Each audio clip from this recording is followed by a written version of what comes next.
नमस्कार, मैं हूं वंदना पांडे और आप देख रहे हैं कि न्यूज इंडिया बुलेटिन की शुरुआत करेंगे उससे पहले हेडलाइंस।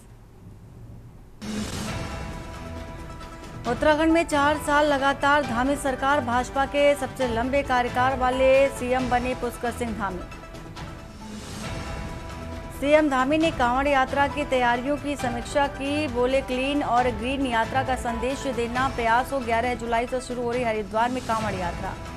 पंचायत चुनाव को लेकर कांग्रेस ने जिला पंचायत के समर्थित उम्मीदवारों की पहली लिस्ट जारी की, 21 उम्मीदवार घोषित।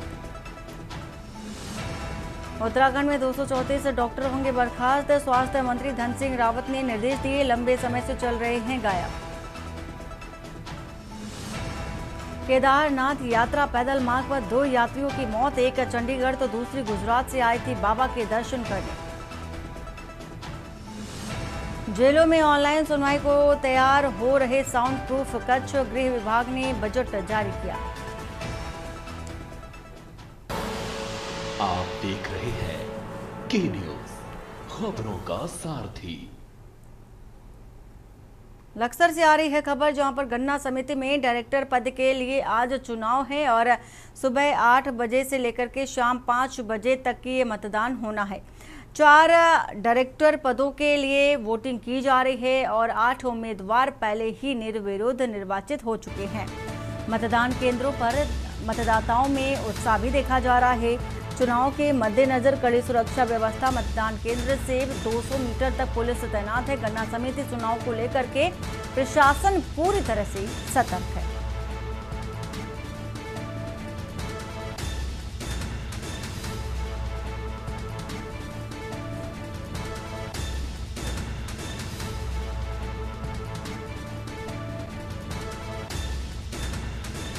लक्सर से खबर, चुनाव के मद्देनजर सुरक्षा व्यवस्था बेहद कड़ी की गई है और मतदान केंद्र में 200 मीटर तक पुलिस तैनात है।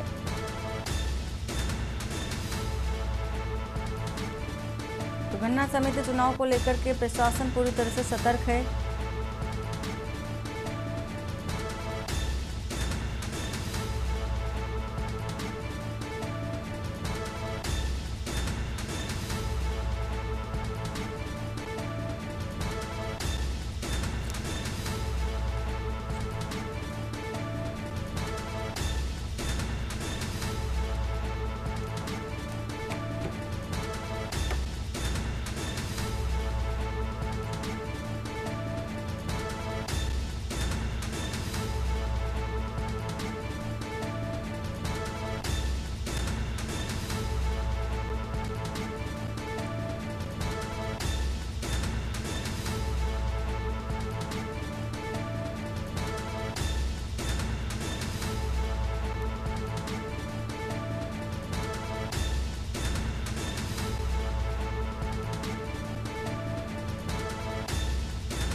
तो चुनाव के मद्देनजर सुरक्षा व्यवस्था पूरी तरह से देखी जा सकती है। इंतजाम पुलिस प्रशासन की ओर से किए गए हैं। गन्ना समिति का चुनाव हो रहा है। सुबह 8 बजे से शाम 5 बजे तक ये चुनाव होना है।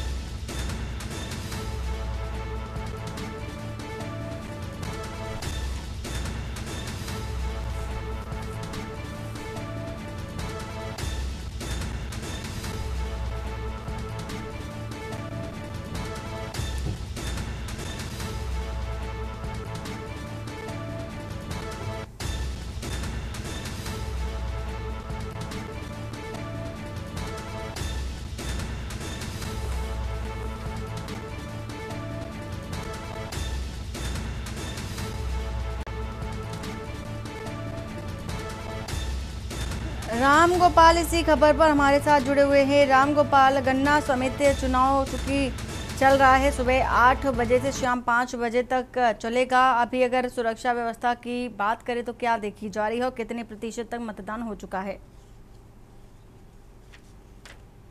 बिल्कुल, वरना देखिए लगातार जिस तरीके से चुनाव को लेकर के पहले से ही जो डेलीगेट्स के चुनाव हुए थे, यानी कि हरिद्वार जिले की 3 गन्ना समितियों में आज चुनाव है और आज यानी कि डायरेक्टर पद को लेकर के चुनाव है। लक्सर में भी जो डायरेक्टर पद है वो 11 डायरेक्टर पदों के चुनाव है, जिसमें 100 मतदाता है जो है भागीदारी करेंगे, अपने मत का प्रयोग करेंगे। यानी कि अगले जो 11 डायरेक्टर चुने जाएंगे उनके बाद ही जो गन्ना समिति का जो चेयरमैन होगा उसका चयन किया जाएगा। यानी कि इसमें कांग्रेस, भाजपा और तमाम जो अन्य दल हैं वो कहीं ना कहीं अपनी प्रतिभागी कर रहे हैं। जी, बहुत शुक्रिया पूरी जानकारी देने के लिए राम गोपाल।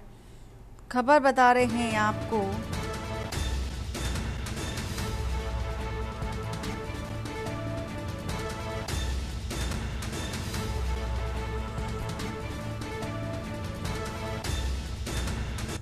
डोईवाला से खबर है, जहां पर ब्लॉक में तीसरे दिन नामांकन प्रक्रिया जारी है। कल की बारिश से फजीहत के बाद आज प्रशासन सख्त है। इस बार बारिश से बचाव के किए गए हैं खास इंतजाम। महिलाओं के लिए अलग लाइन लगाई गई। कल देर रात तक नामांकन का सिलसिला चला था। भीड़ और अव्यवस्था के चलते हंगामा भी हुआ था।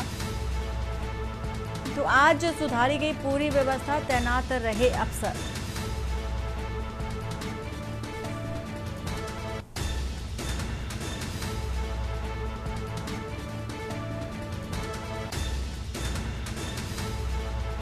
भीड़ और अव्यवस्था के चलते नामांकन चूंकि हंगामा हुआ था, आज पूरी तरह से व्यवस्था सुधरी नजर आ रही है।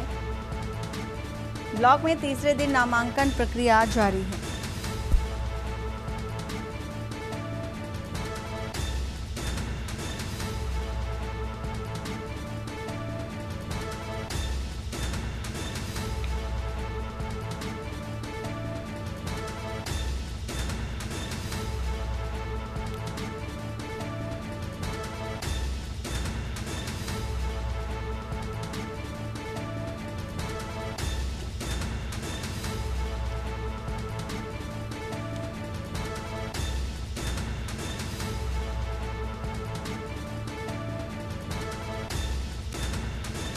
राजकुमार इसी खबर पर हैं डोईवाला से। राजकुमार, आज जिस तरह से कल भी देखा गया था नामांकन प्रक्रिया पूरी होनी थी, लेकिन बारिश के कारण ये काम नहीं हो सका। आज चूंकि बताया जा रहा है काम जो कि नामांकन का है सुचारू रूप से कराया जा रहा है, क्या देखा जा रहा है इस समय?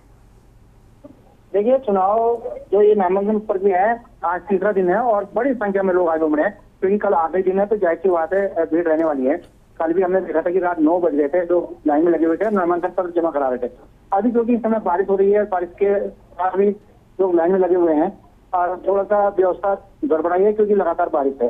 हालांकि यहाँ पर आरओ है, एसडीएम डोईवाला है, जो निर्वाचन अधिकारी है, उनकी तरफ से व्यवस्था बनाई जा रही है और लोगों से अपील भी की जा रही है कि आप लोग अपनी बारी का इंतजार करें, तब तक नामांकन पत्र जमा होंगे। क्योंकि उत्साह बहुत है और लंबे समय के बाद ग्राम प्रधान के चुनाव हो रहे हैं। इसमें क्षेत्र पंचायत है, ग्राम पंचायत है, जिला पंचायत है, तो 4 सीटों पे ये चुनाव की प्रक्रिया चल रही है। तो इसको लेकर बहुत ज्यादा उत्साह है, हर कोई बढ़ चढ़ के भाग ले रहा है। महिलाओं को क्योंकि इस समय आरक्षण ज्यादा मिला है तो महिलाओं की संख्या बहुत ज्यादा यहाँ देख पा रहे हैं। युवाओं में उत्साह है, तो कहीं ना कहीं बहुत ज्यादा अच्छे और दिलचस्प चुनाव इस समय होने वाले हैं। लेकिन क्योंकि नामांकन प्रक्रिया कल तक चलने वाली है तो उसको लेकर भी यहाँ पर जोश दिख रहा है और लगातार भीड़ बढ़ती जा रही है। डोईवाला अगर ब्लॉक की मैं बात करूं तो 38 ग्राम सभा है, जिसमें 7 न्याय पंचायत है जिसमें चुनाव होने हैं। इसके अलावा 40 क्षेत्र पंचायत सदस्य हैं जिन पर चुनाव होने हैं और 410 ग्राम पंचायत सदस्य हैं और 5 जिला पंचायत। तो इन पर ये व्यवस्था बनाई गई है क्योंकि कल लास्ट दिन है नामांकन प्रक्रिया का, तो प्रशासन को उम्मीद है कि भीड़ बहुत जुटेगी, तो उसके लिए यहाँ व्यवस्था लगातार बनाई जा रही है। जी, बहुत शुक्रिया पूरी जानकारी देने के लिए।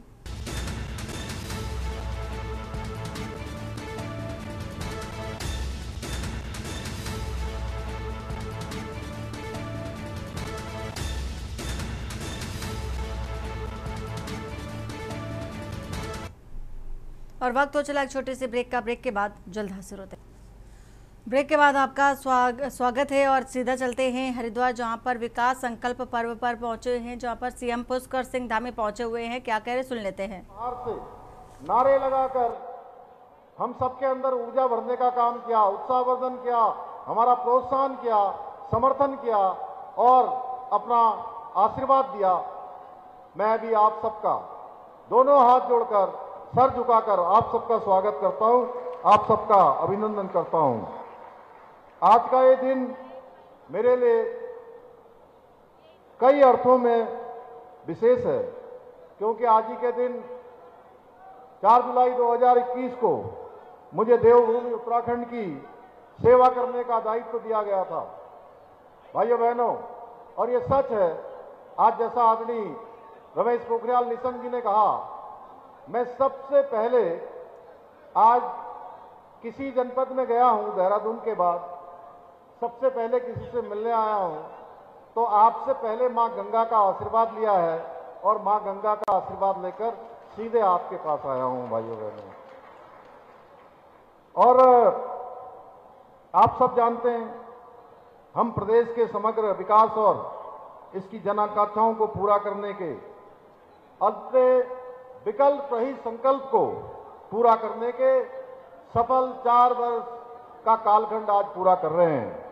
मैं आज के इस अवसर पर देवभूमि उत्तराखंड की समस्त देवतुल्य जनता को प्रणाम करते हुए उनका भी आभार व्यक्त करता हूं।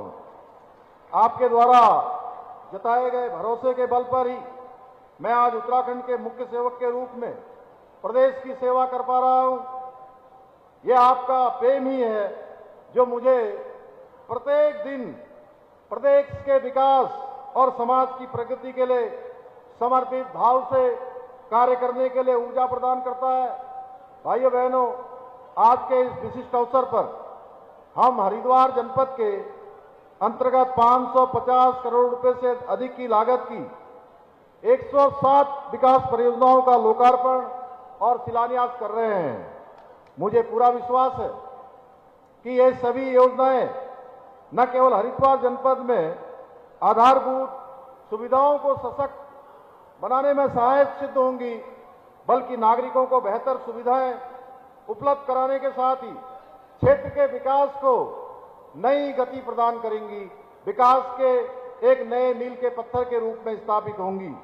भाइयों बहनों, मैंने मुख्य सेवक के रूप में जब से कार्यभार संभाला है, तब से मैं जनता की आकांक्षाओं पर खरा उतरने का ध्येय लेकर संकल्पित होकर निरंतर प्रयास कर रहा हूं। हमारी सरकार ने आदरणीय प्रधानमंत्री श्री नरेंद्र मोदी जी से प्रेरणा लेकर गांव से लेकर शहरों तक, किसानों से लेकर युवाओं तक, मातृ शक्ति से लेकर श्रम शक्ति तक और व्यापारियों से लेकर कर्मचारियों तक प्रत्येक क्षेत्र और वर्ग के लिए कई नई नई योजनाएं बनाई हैं। और केवल योजनाएं बनाई ही नहीं है भाइयों बहनों, मैं आपको स्पष्ट बता देना चाहता हूं, योजनाएं बनाकर हमने योजनाओं को धरातल पर उतारा भी है। इसी का परिणाम है कि आज प्रदेश में जहां एक ओर शहरों से लेकर सुदूरवर्ती क्षेत्रों तक, पर्वतीय गांवों तक सड़क, शिक्षा, पेयजल, स्वास्थ्य सहित सभी मूलभूत आवश्यकताओं का जो इंफ्रास्ट्रक्चर है वो मजबूत किया जा रहा है। अनेकों कार्य आज प्रगति पर है। वहीं प्रदेश के किसानों को, किसान हमारी प्राथमिकता में, हमारे प्रधानमंत्री जी ने किसानों की आय को दुगना करने का संकल्प लेकर लगातार निरंतर गतिमान रूप से काम होकर कर रहे हैं और किसानों को सशक्त बनाने के उद्देश्य से दुग्ध उत्पादन, मधु उत्पादन, कृषि, बागवानी, सुगंधित पौधे एवं फूलों की खेती को भी प्रोत्साहित किया जा रहा है। इसके अलावा आज अनेकों क्षेत्रों में होम स्टे योजना, लखपति दीदी योजना, सौर स्वरोजगार योजना जैसी अनेक योजनाओं को लागू करके रोजगार के साथ साथ स्वरोजगार को भी बढ़ावा दिया जा रहा है। इसी का परिणाम है भाइयों बहनों, आप सबके बीच में मुझे आज बताते हुए खुशी हो रही है कि आज भारत सरकार के नीति आयोग 2023-24 के इंडेक्स में सतत विकास के लक्ष्यों को प्राप्त करने में हमारी देवभूमि उत्तराखंड पूरे देश के अंदर उस इंडेक्स में पहले स्थान पर आई है भाइयों बहनों, क्योंकि हमारी विकास की गति और दिशा दोनों संतुलित रूप से आगे बढ़ रही है। इसके साथ ही हमने बेरोजगारी दर में 4.4% की कमी लाकर राष्ट्रीय औसत को भी पीछे छोड़ दिया है। भाइयों बहनों, हम मातृशक्ति के कल्याण और सशक्तिकरण के लिए विभिन्न कार्य कर रहे हैं, जिसके अंतर्गत हमारी सरकार ने राज्य में सरकारी नौकरियों में 30% आरक्षण देने के साथ ही मुख्यमंत्री नारी सशक्तिकरण योजना, मुख्यमंत्री महालक्ष्मी योजना, मुख्यमंत्री वात्सल्य योजना मुख्यमंत्री आंचल अमृत योजना और पोषण अभियान जैसी अनेक योजनाएं प्रारंभ की है। आज इन योजनाओं के माध्यम से प्रदेश की बेटियां न केवल विभिन्न सरकारी सेवाओं में चयनित हो रही हैं, बल्कि स्वयं सहायता समूह, स्टार्टअप्स और लघु उद्योगों के माध्यम से आत्मनिर्भर बन रही है। अपने रोजगार के साथ साथ अनेक लोगों को रोजगार देने का काम कर रही हैं। भाइयों बहनों, हम अपने सभी जिलों के समग्र विकास के लिए पूर्ण प्रतिबद्ध होकर काम कर रहे हैं। इसी क्रम में हरिद्वार जनपद में अनेकों विकास परियोजनाओं पर कार्य किया जा रहा है। हम हरिद्वार शहर में जहां एक और 186 करोड़ रुपए से अधिक की लागत से सीवरेज नेटवर्क का निर्माण करा रहे हैं, वहीं हमने पूरे शहर में 187 करोड़ रुपए से अधिक की पेयजल योजनाओं का भी कार्य किया है। इतना ही नहीं, अभी भाई आदेश चौहान जी बोल रहे थे, मेडिकल कॉलेज का निर्माण कार्य हो या लालधाम क्षेत्र में स्थित मॉडल डिग्री कॉलेज स्थापित होना हो, स्वामी यतीश्वरानंद जी ने इसके लिए लगातार निरंतर रूप से प्रयास किया है। हमने हरिद्वार में शिक्षा के प्रचार प्रसार के लिए भी हर संभव प्रयास किए हैं।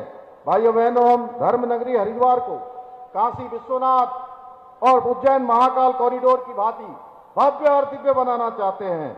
इसी के लिए हरिद्वार और ऋषिकेश कॉरिडोर का निर्माण भी हम करा रहे हैं, जिसकी डीपीआर तैयार हो गई है। आने वाले कुछ ही समय बाद यहां इस पर कार्य प्रारंभ हो जाएगा।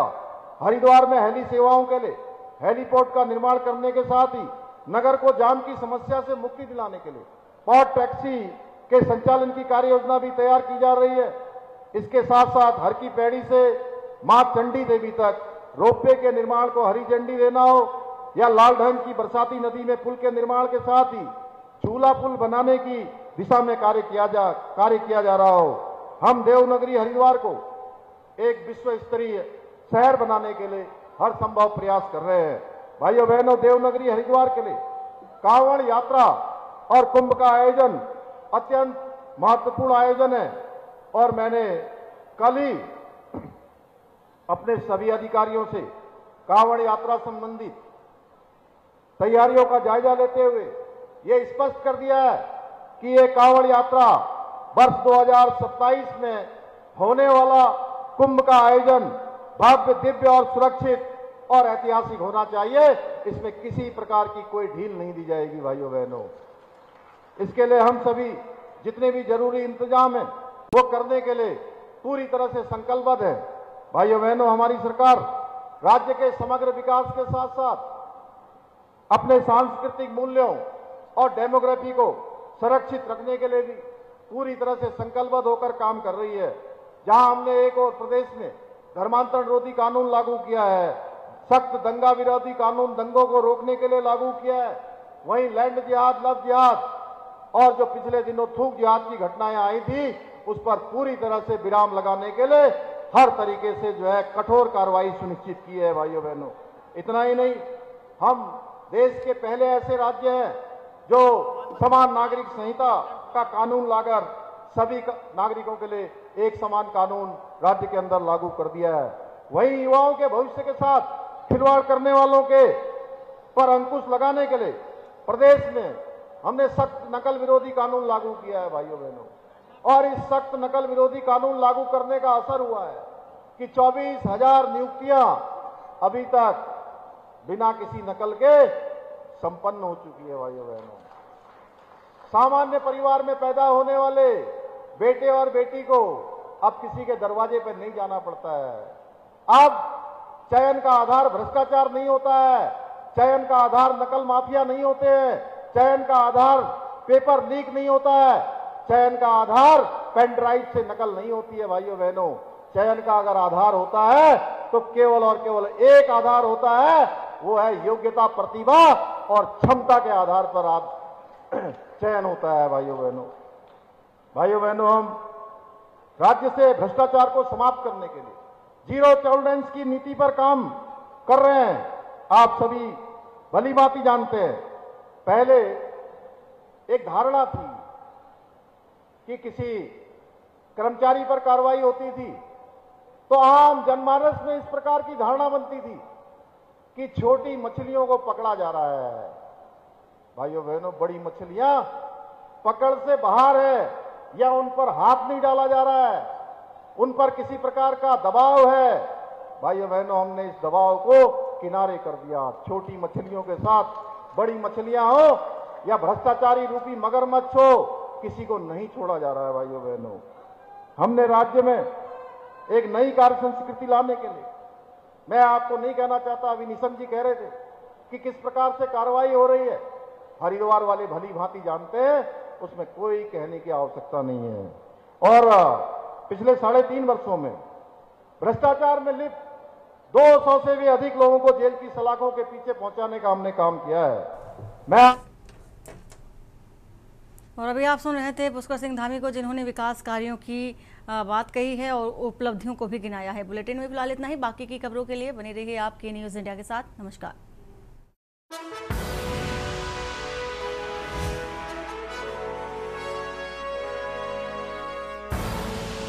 आप देख रहे हैं के न्यूज़, खबरों का सारथी।